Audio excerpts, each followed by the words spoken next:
Talafalava o tala le Radio Samoa mai Australia. O se pepe lima masina le isi wa afia I manuanga mai se fale na mui le tu I saute I se sifo o sini le tau na le la o lo fita wa ina mana vaina le asu mai le afi na sasawa nei le fale. Fai mai li poti amata le afi mai se Granny Flat ma vala awa iloa nisi mo se fasoswani mai lava le te o le afo le fitu le tau na le la. Na vala au mai le vanga o fasoswani fa avavame nisi fasoswani fa o popo ina wa maita wina le tele o le asu aluane mai le fale, ma whetau wa ina fo I le afia toi masaisi fale fo ngā fale lua, ai tau nu ulua ma le fui mō. E to tolu tangata mātatua ma tamaiti to lua, e au fia I ma le pepe pe o na tā ua na mawhai nanga ese mai ma le afi, to lua isi tamaiti na tong fitia e paramedics, ma lo o wha wau suenga, ina nei whale me lave. E tolu ari iwa Moria I Victoria ono o lo whetau wa ina, ni whainga tau whaasase e au fia ise vai ngā tupe 2 miliona. Whai mai leo I la ua ie whaafoina ni to ngā vine le whai tu o Murray Darling, ma sa wha o ngā nisi o wha maumonga tau whaasase I se whale tupe au sitaria, e au fia I manisiaki ma wha maumonga loans, sa whai e le vau se te malua pese fulu, ma mati lua pese fulu mane ono. Na mawhaona la ngā o iaide sidia mare 2 miliona, pe ona whai lua leo, o se adi e ono sulua tausanga mai New South Wales, o le ise lima suluono tausanga mai Mildura I Victoria, mo Moria umanei, tau fia leo se iauria le asa sulfito se tema e tutula ia I le whaamsinonga, o lo o whaawau foi, le suenga I le ne mata upu.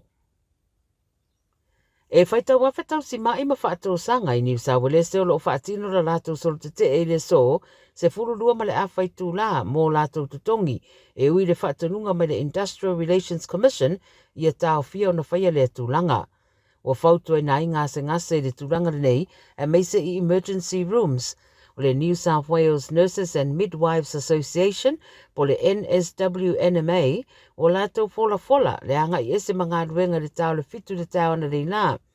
Whai mai le whai lau tusi le asosi, o una ia I lātou e whaatino le solo te o no popolenga e le o whaalongo ina lo lātou leo. Ta wale nai news se whaamtaranga ma le whainga maloa New South Wales se, o le fia I le ngā yoinga o whai e le asosi, ma whaeroa I o ngā yoinga whapenei, o le a fia I le soifua, malolo ina lau tele.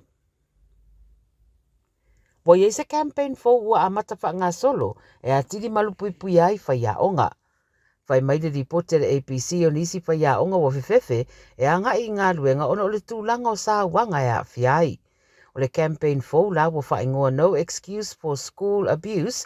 ma o le aiei lawa fo ilana upenga ta wha ilangi, ma au onanga fo I le social media, e wha ngā yoia e le whainga malo le stete. E manatu le uni o tūla whono lo pui aile o whainga ruenga e whapsanga I matangata po frontline workers a le soifua maraloina e te tau fo ina apalai I whaia onga. O se suenga sa whaatino le amatanga le tausanga wailoa ai o pule a onga e o pito na a fia I sa wanga ma wha matau ma winga fia malosi e whaia iai.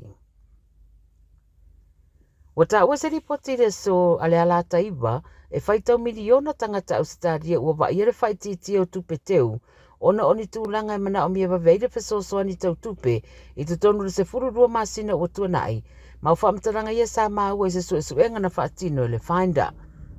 Whai mai o le se fulu walu pasene o tangata na tari atu le suenga, wo la tau whailoa, wa a fia ni whaale tonu tau tupe le tau sanga taruai, ma wa whaititi ai tupe teu e pei o na masani ai.